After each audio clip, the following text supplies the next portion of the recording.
Le nouveau médicament pour l'Alzheimer est hors de prix, et c'est pas pour une bonne raison. Leqembi, c'est le premier médicament à être approuvé par le FDA et par Medicare pour traiter la maladie d'Alzheimer. Le seul problème? Son coût exorbitant de 26 500 $ par année. Heureusement pour nous, Eisai, la compagnie qui vend le médicament, a publié un rapport pour nous expliquer d'où ça vient. Alors ici, on a une formule fancy qu'ils utilisent pour justifier le prix.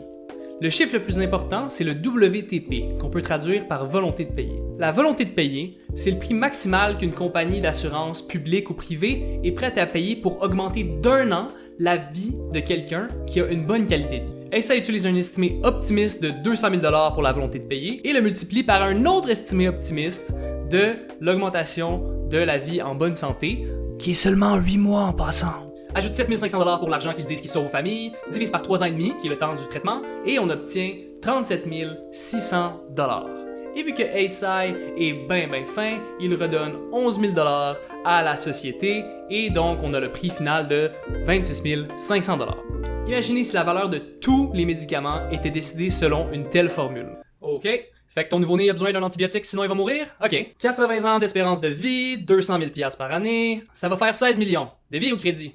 Bon, c'est facile de démoniser des compagnies pharmaceutiques. Mais qu'est-ce que je propose?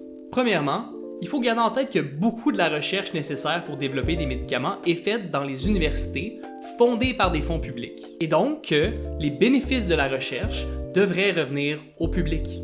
Deuxièmement, s'il vous plaît, ne pas utiliser la volonté de payer pour définir le prix d'un médicament.